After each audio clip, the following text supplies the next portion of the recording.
Funsie. No, one more time. Funsie. We are back. Sax here. J Mill. Hopefully he's doing all right. Yeah, man is just AFK right now.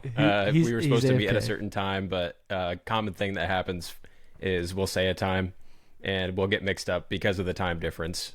We live in two different time zones, so happens occasionally. Not going to blame him. Yeah, no. Or he also has a kid and he might just have forgotten. So we are going to start because we have busy days ahead of us with me with the Expos and Nathan basically morphing into Joseph. slowly but surely. Yeah, that is the job that I'm finding myself in progressively. I will end up more on the channel, even though that hasn't actually happened yet. If Joe is the pretty much borderline professional guy, I'm going to serve as the amateur sort of role on the channel.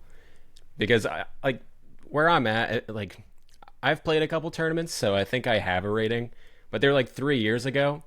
So I don't know if I had to guess like where my skill level is at. 930 rated, maybe, like, because I'm pretty good at putting.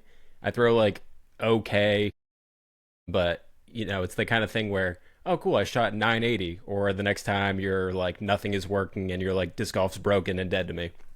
So I think showing some of that more realistics out of the sport that I think a lot of people can relate to will hopefully translate well to an audience that is super used to seeing Joe just shred all the time. Yeah, I saw your we had a solo sack post of you just playing. Maybe it was like one disc. I think it was somewhere. Yeah, we got some wizards. So we found that a lot of people were looking up the wizard on our site, and we didn't have any. We're like, we should probably do something about that. So dude, it's the most popular putter in disc golf. It's insane. It doesn't even make sense to me how it's that popular. Like, well, right. It's just, I think that's Gateway's a majority of Gateway's business is the wizard, the putter. Could imagine, and they're doing well. But yeah, just an attempt to show off the discs right now, and yeah, and it was fun because I've never, transparently, I've never thrown a wizard before or putted with it or anything. A little bit of like a brick, kind of like how people describe the PA3 in that regard, where it's like I'm used to kind of like glidey, just like push it there sort of deal, and it just like goes. But this I had to like spin a little bit, but it was it was fun.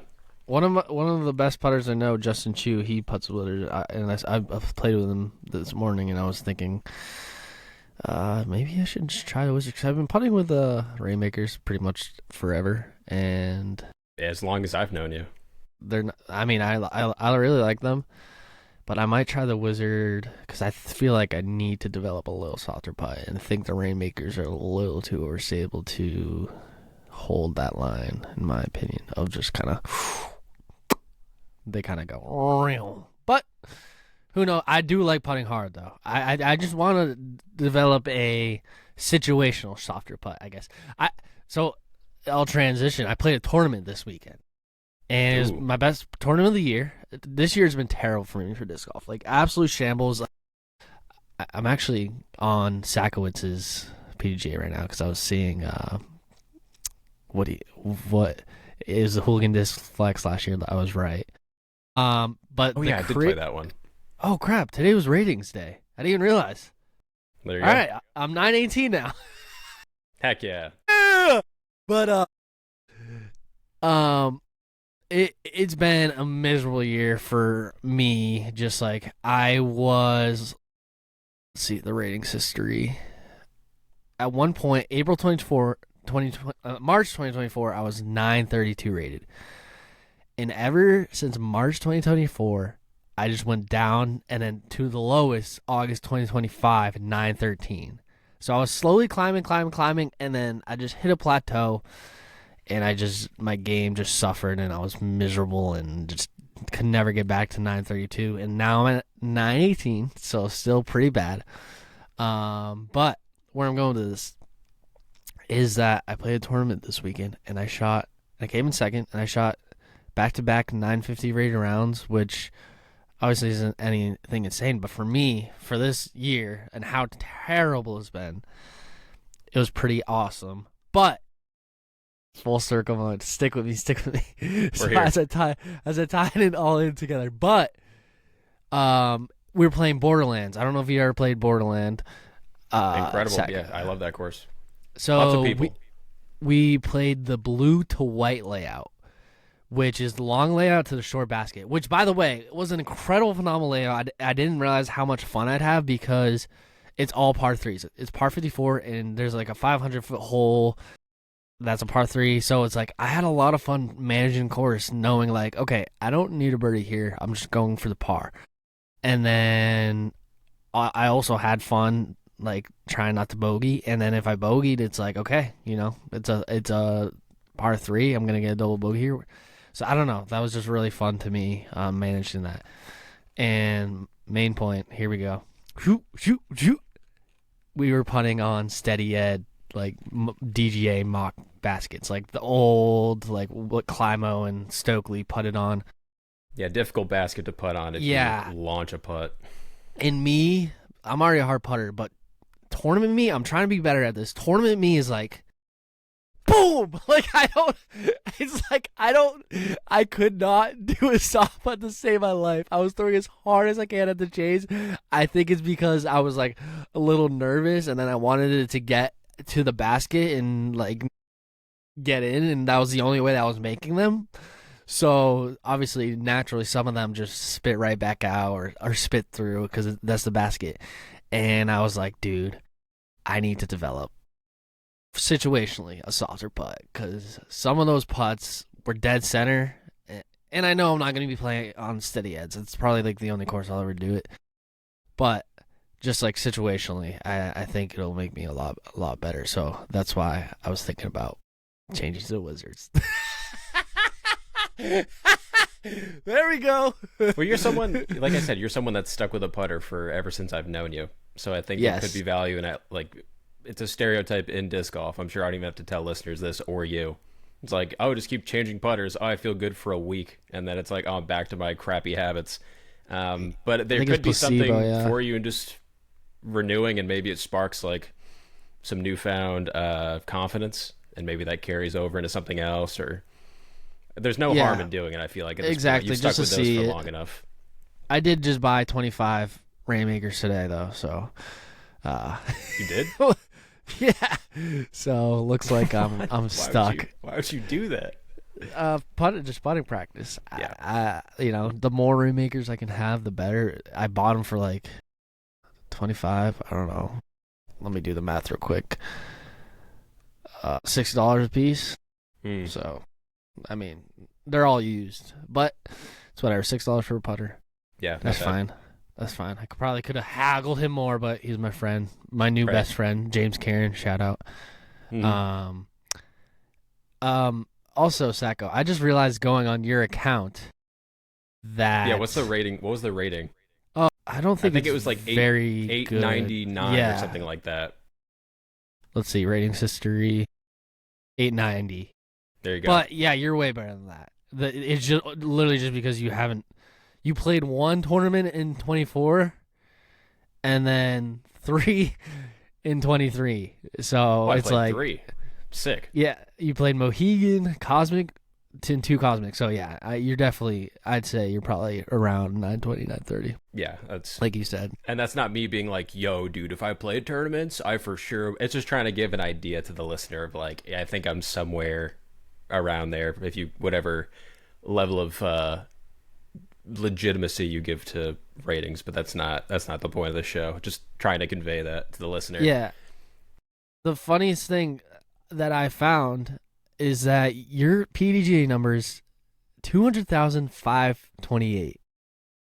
So you were literally right on the cusp of the 200,000. And now we're in the 300,000, by the way. I don't know if you knew that. No, I only knew that because there was someone that messaged the Another Round account, I think, and there was like a giant string of numbers that started with 300,000s, and I'm like, ain't no shot. Ain't no shot. We're here. So yeah, I just thought that was super cool and funny that you were literally 528 people out of 100,000 people away from being in the 100,000s, but you're 528 away. So close, yet so far. Dang, dude. So I think I'll be able to sleep at night. I know. I don't know if it's good on you. 200,000 gang, but I will say now there's 300,000s. You guys are starting to look like the old heads now of the game. And I'm not any better. I'm like 181,257. I'm just saying. I'm glad I'm in the 100,000s. It makes me feel a little better. A little better about myself. I'm in the 100,000 gang, baby. Let's go. Boy got legitimacy. Sick. And we're kind of getting some text here that Josh may be joining us as the show progresses, so we'll keep an eye out for that. Definitely want to ask him about his first couple of weeks doing full-time disc golf related stuff. But Ben, you are in the swing of getting ready for the expo. As happens. Mm-hmm. What's that like right now? Is it pretty straightforward at this point? Is it still hectic? Where are you at? It's straightforward. Like I know what I need to do, and I'm doing everything I need to do. It's just with the expo, it's just like there's so much waiting. There's some days where I do everything, and it's like I want to work on this more, but I just don't have anything to work on. Mm-hmm. Like for example, like announcing vendors.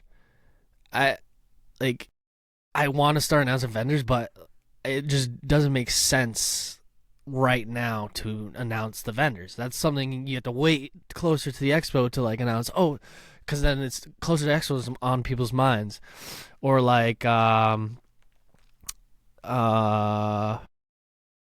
do you actually start? In January?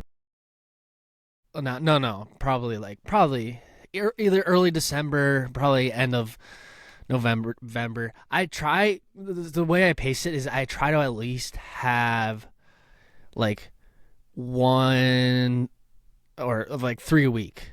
So like that's how I initially pace it. Like a Monday, Wednesday, Friday, it could be different. And then close to the expo, I try and start to do like, maybe 4 and then maybe every day. It's just kind of like a gradual, because I want to let those posts breathe.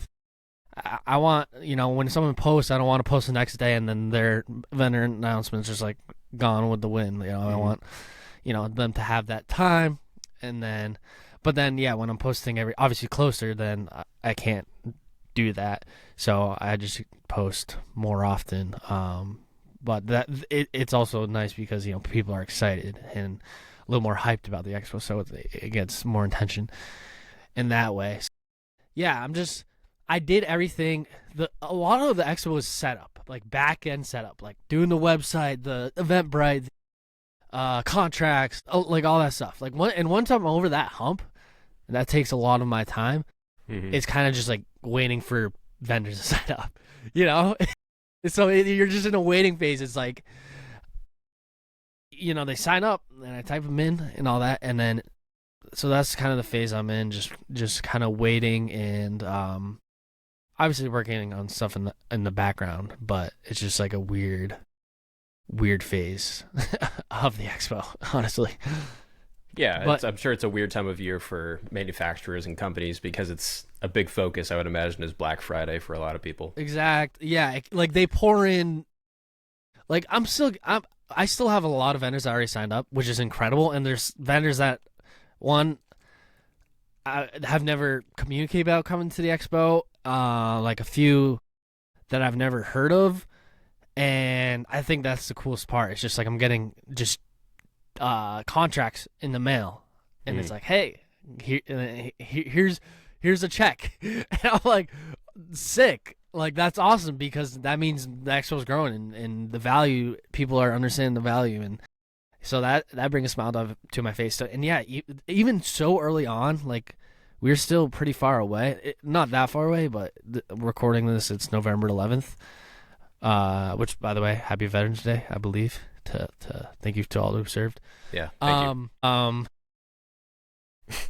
What was I saying? You got it. What was I saying? All good. I have a next point if you want to go to that. Yeah. Sorry, that's so annoying because I was like, oh, it's Veterans Day. Anyways, I have no idea what I was just talking about.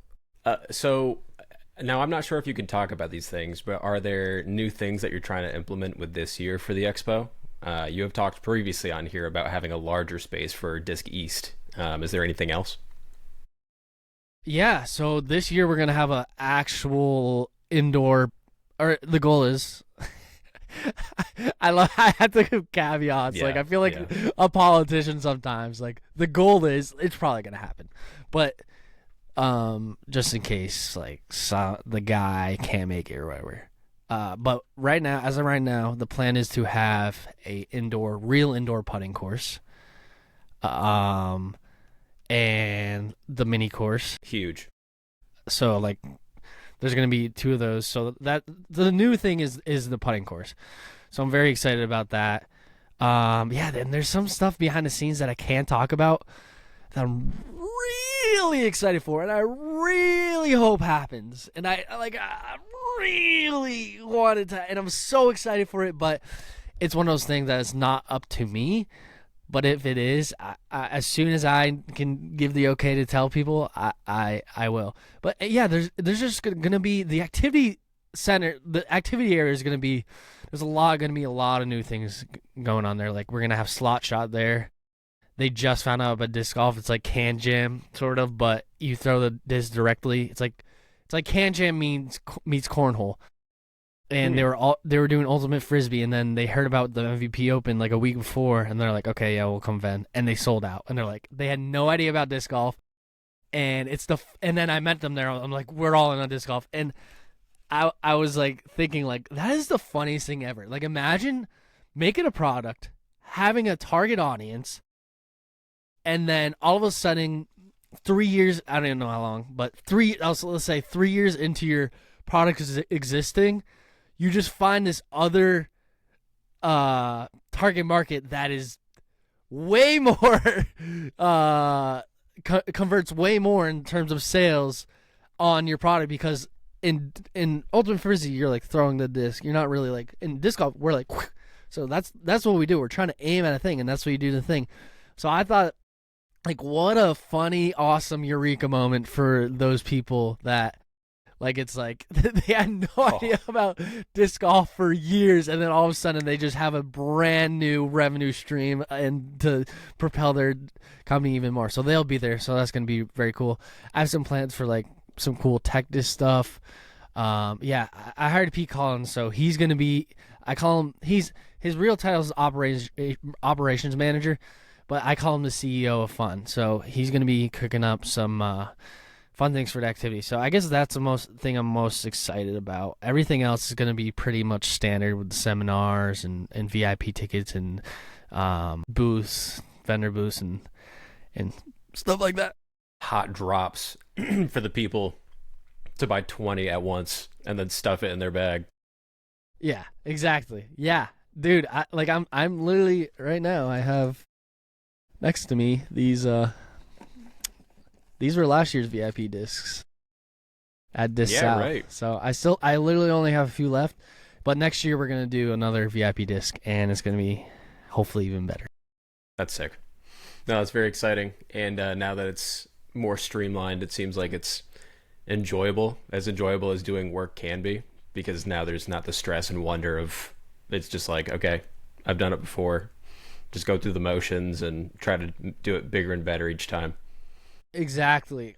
Yeah, exactly. There is that sentiment where it's like I have a weight lift off my shoulder where it's not like this is gonna fail, but also at the same time, like the more successful it gets, the harder, or not the harder, but the more cognizant I have to be about like not being as apathetic, if that makes sense. Like I can't just rest on my laurels. Like you said, I have to make it better every year. I can't just be like it's gonna work out, whatever. It's happened every year. Yeah, So I'm like big time now, boy. that's one thing I've noticed. Like, yes, the stress is gone, but like it's like you can't turn it off. You still have to kind of act like you're stressed to make it even bigger and better.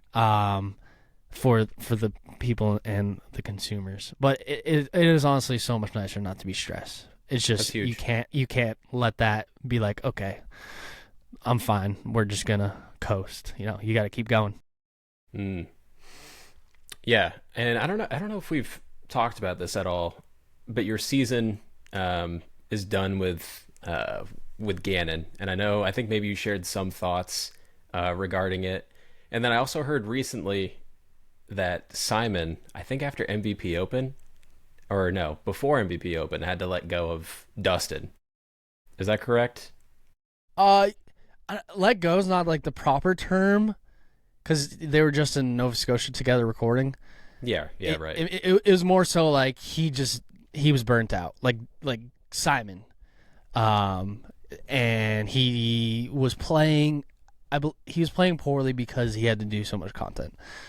Yeah. So he was like, these last few events, I just want to enjoy myself. And Okay. it was more so for like just like mental health break. Just like I just want to enjoy disc golf again. I don't want to be in front of the camera when I'm playing. I don't want to have the camera on me at all times. So that's what happened. He and Dustin are still working together.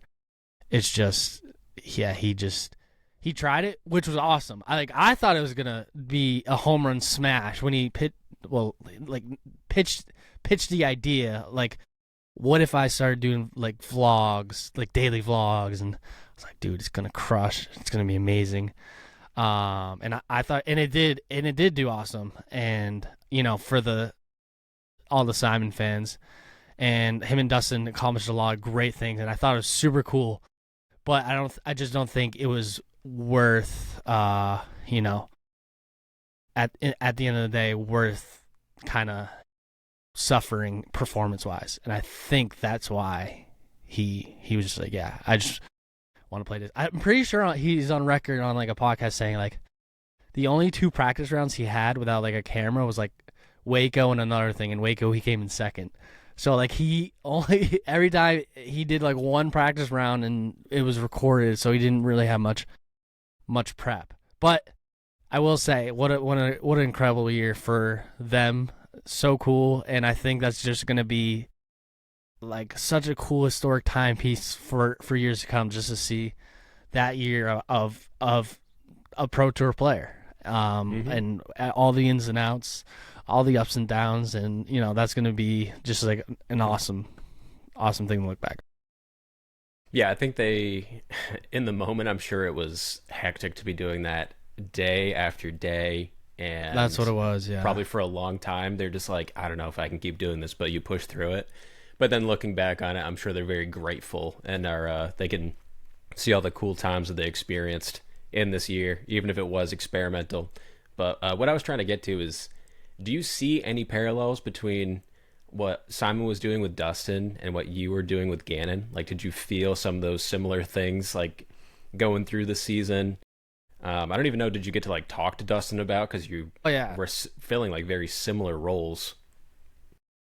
Yeah, I mean, honestly, shout out to Dustin because Simon hiring Dustin is the reason I started thinking like, oh, what if I could do this for Gannon?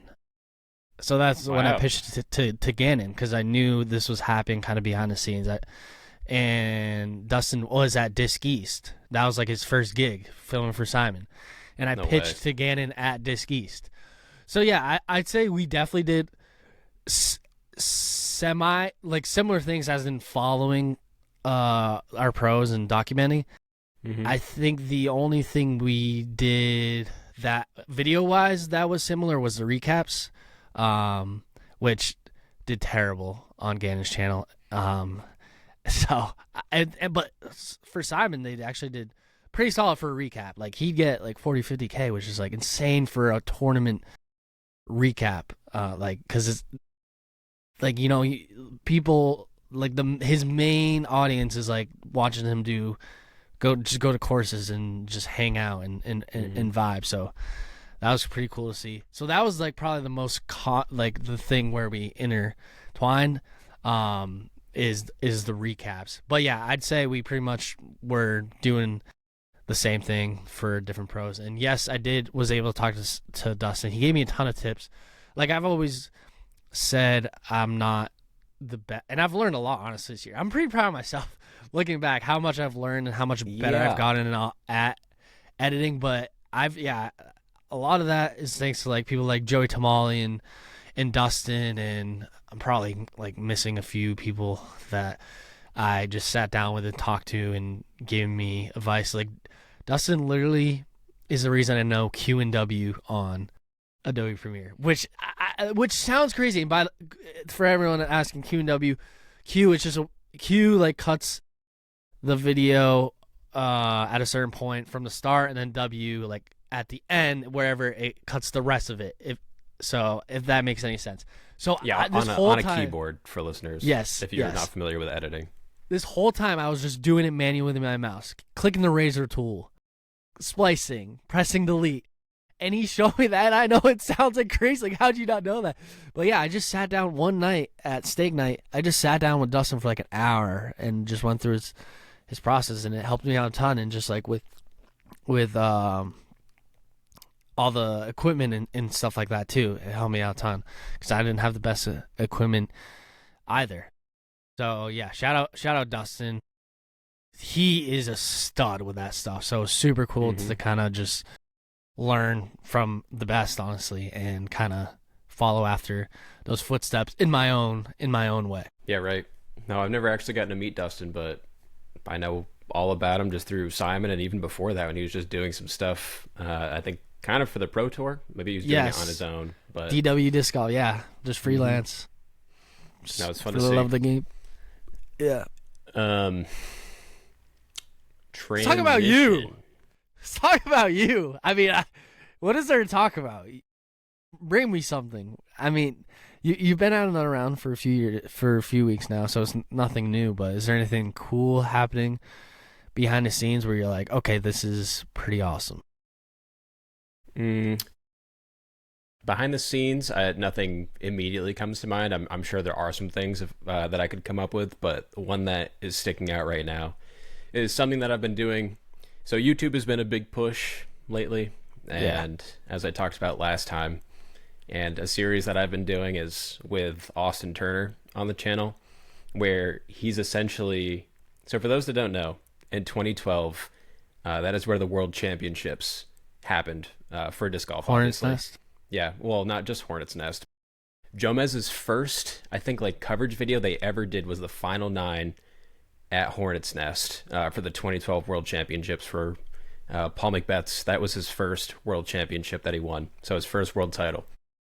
So I look back on that and I was like, because there are courses that are in Charlotte that you always hear about, you always see, you always hear Hornets Nest. Now Nevin, because of like Pro Tour stuff, has been in the spotlight. And obviously another round's content, you see stuff as well, but one that I went to go play on my own and I had no idea about was Renaissance Gold. So I went to go play that course, and I ended up liking it, and I played well that day, but it feels like the kind of course that if you are off, you are going to have the worst day of your life, and you're like, I'm never coming back here. But I was like, yeah, that's what I've heard. Why does no one talks for this course? No one plays this course. No one does anything. What wasn't a Pro Tour there? Wasn't something there recently? Like within the past few years? Maybe. I think the Tour Championship was there. Okay, could be. I want to say. I'm using like my a year or two ago limited knowledge that I'm trying to I'm like picking up over time. So Renaissance Gold was one of the courses used for MPO for the 2012 Worlds.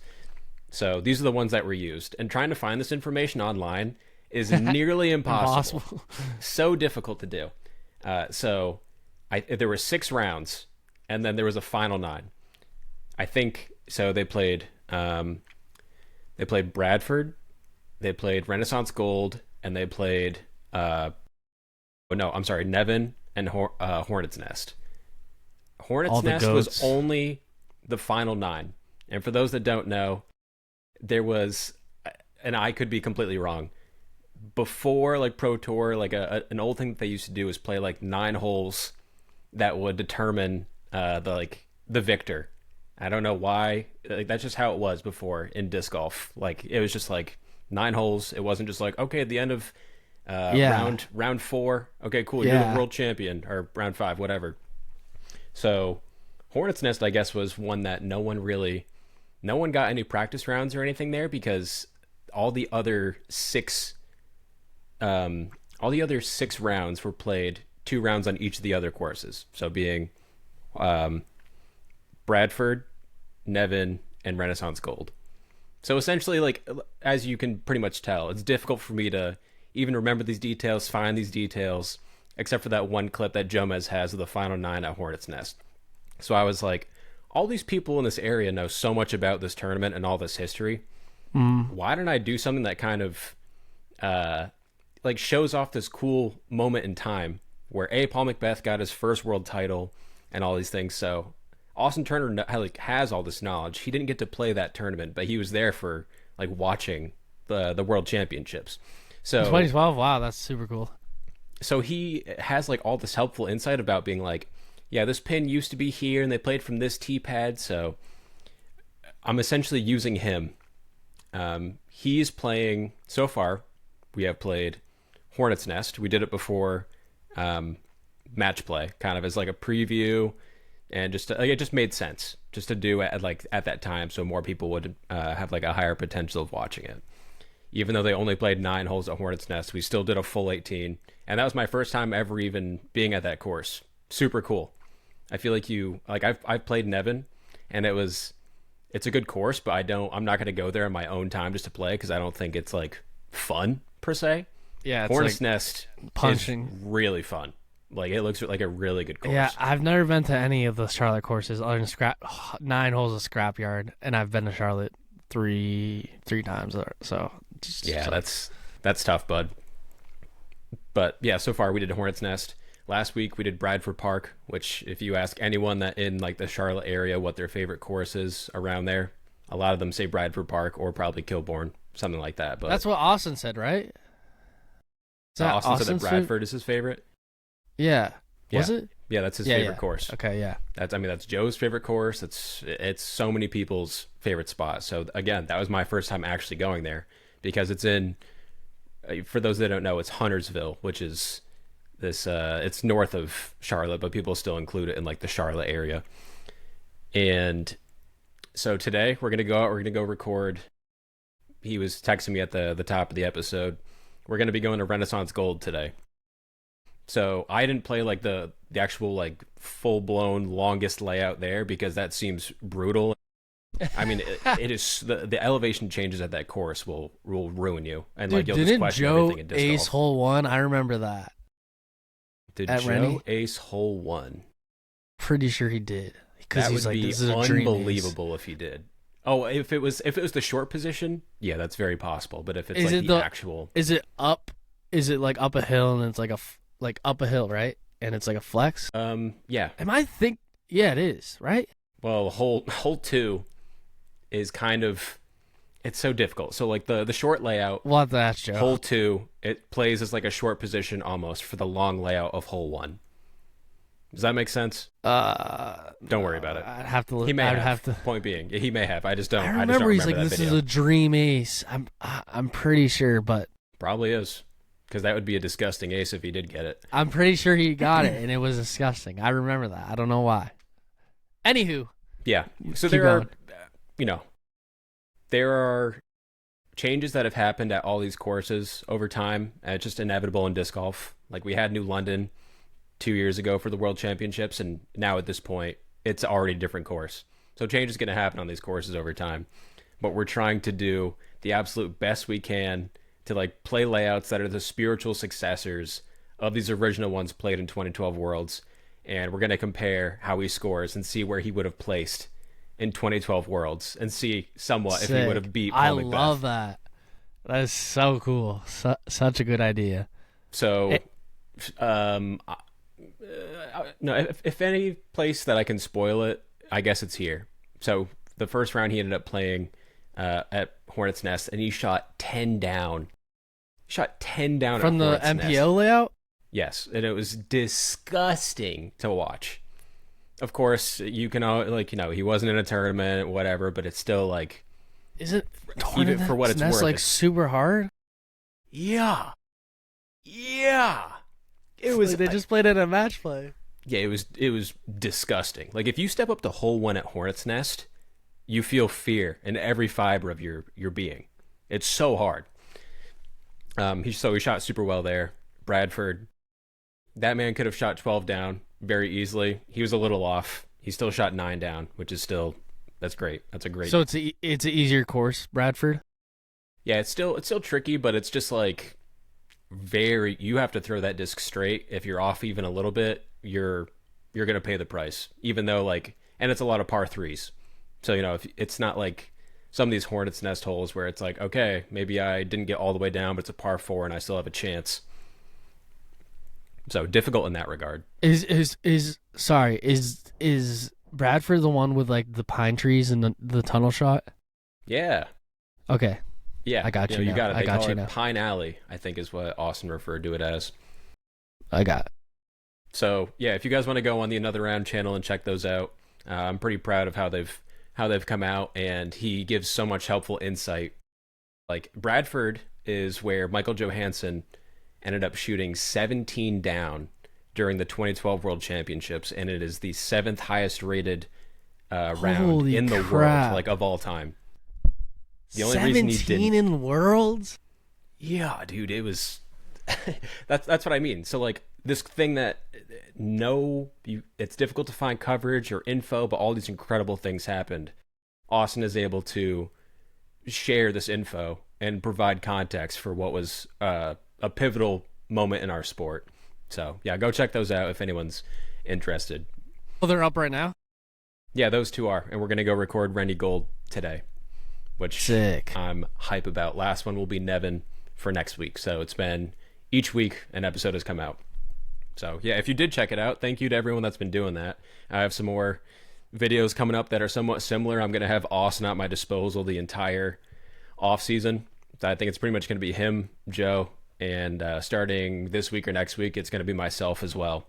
So another thing that I'll spoil is people see Austin playing these courses and being like, "Oh, that course is soft." Like if someone heard that he shot 10 down at Hornets Nest, they're probably like, "Is it actually that hard?"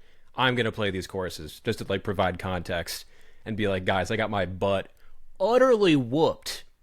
It was really cool watching me shoot 20 over at Hornets Nest longs. But yeah, I think a lot of people will be able to relate to that angle, and I'm willing to take that blow. That's fine. I don't claim to be a disgusting disc golfer. I just like to be the everyday, try to do the best you can, but more often you're probably going to mess something up, and that's fine. No, I like that. I like that. But yeah, because you've never been into competing in tournaments, so like I think that could be something you really dive into, and like kind of just be like don't care if you shoot 20 large on video, because obviously, because I like that, because some people it really affects them. Like, oh, you want to do good on video, but if you're just like, I'm gonna do how I do. And I think that kind of adds a unique element to the videos that you're in, because it's just like one of us. and it does show like just like the discrepancy between pro and just the casual, just how much better they are. If you're shooting 20 and he's shooting 10 down. Well, dude, if I shot, I haven't actually thought about what a good line would be, but if I shot 10 over, I would be unbelievably stoked. You'd be like, that'd be like 1,000 rated probably, or like 980, 990. I don't know. I'd have to maybe go look at 2012 Worlds to get like an idea. Yeah. Of how some of these rated, but yeah. So that's what I've been working on.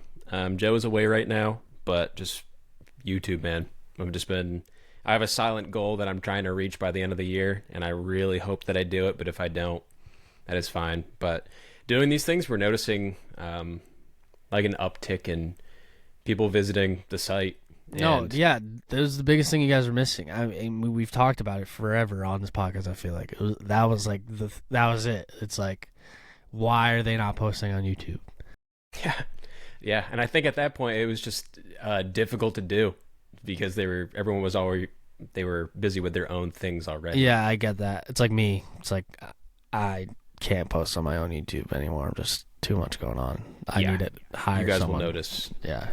I do not post on my own account anymore because it's just not possible. It's not feasible, which is And fine. that's You're getting exposure on the Another Round channel, so it's basically like you're posting mhm. on your account, and now you can use your account as more like a personal, like, hey, this is what I did today, rather than trying to grow it as a brand because Yeah. Yeah, you like already have that brand. yeah, exactly. Like Kiara's birthday, my wife. It was her birthday yesterday. So being able to celebrate that and post for the first time in 2 to 3 months, that's fine by me. If that's what my account is at this point. But you Yeah, never know. that's what mine is. My account is literally just like I'll do something cool or something cool happen and I'll post it. Mhm. Like I just like clip farm sometimes, and it's like, oh, this is cool. Let me post this. It's incredible. I guess at this point, so you may have noticed that Josh never joined, and soon after we said that Yeah. there was a chance he would, Yeah, he said that he probably wouldn't be able to make it. it was the obviously baby. Yeah, yeah, I'm blaming the So- baby. But it's okay. We'll give him grace. He is a month old, or or a couple months old. I don't know. So shout out Josh living the dad life. Ben, do you have anything coming up this week or anything that you want to shout out or talk about before we head out? Team challenge Saturday, Maple Hill Diamonds. Let's go. Who you playing? Who am I playing? Rhode Island. 401? No idea. Team Rhode Okay. Island. If that Okay. is, if that's if that's the Rhode Island team, then that's who I'm playing. Yeah, there's a few. Or Yeah. two that I know of. Yeah, Don't know. yeah. I know Anyways, I'm they're. going to stop before I sound stupid. You had the team challenge guy at one. Isn't there a Charlotte team challenge like during the summer though? Or No, there's some sort of league that I've heard a few people talk about, but I have mentioned Team Challenge a few times, and that is not a thing down here that they do. But my father-in-law is doing Team Challenge now. what team is he on? To Team Let me guess. Woodstock. Well, I too would late. not have guessed that. I would not have guessed that. I'm gonna be honest. It's their I first didn't- year. Okay, that makes sense. Yeah. Because it's like I've never heard of Team Woodstock in my life. Mhm. What is their whole course? It's everyone calls it Woodstock, but it's definitely in Eastford. It's oh crap, dude, I'm blanking on the name so hard right now. This is gonna take me a moment, but I genuinely need to. Do you miss Connecticut? Of course.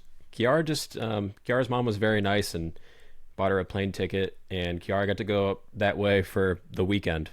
So she got to hang out with everyone. Crystal Pond disc golf course. Oh, There we go. That's a dinker. That's a dinker Yeah, course. that front nine, if you're feeling bad about yourself, go play that front nine. I've only played like the front six because it's near. Do you know Bucks of soft serve ice cream? Yeah, of course. Oh, Rips. I ripped that place 2 years ago. I was there every week, just getting soft serve, absolutely It's loving it. And one time I convinced my friends, like, yo, there's literally a disco course a minute up the road. Can we go? And yeah, I just played and I'm like, bro, I can jump on some of these holes. Yeah, it's the kind of course where the front nine is very soft, and you go to the back nine, it will ruin your life. I didn't So- know that. I thought the whole course was soft. So No, maybe go back No. and check it out, and it gets a yeah, whole 10 I and have be like, to go back. brother, what? There's some cool holes in the back. I'm excited. Now that I know that I'm gonna be like, what's in store? Yeah, well, go do yeah. it. Well, But, that's your anyways. role. That's your role. Yeah, go ahead, Sajko. No, you're good. Anyways, thank you guys for listening. We appreciate everyone taking the time to listen to our podcast, even on the bi-weekly schedule. We're going to keep doing our thing, and, let us know in the comments how you've been enjoying everything or what you're up to this season right now. Really any thoughts that you have. But until next time, guys, thank you. Peace out. Yes. Thank you, Funsie. Please stick with us. We love you. Funsie for life.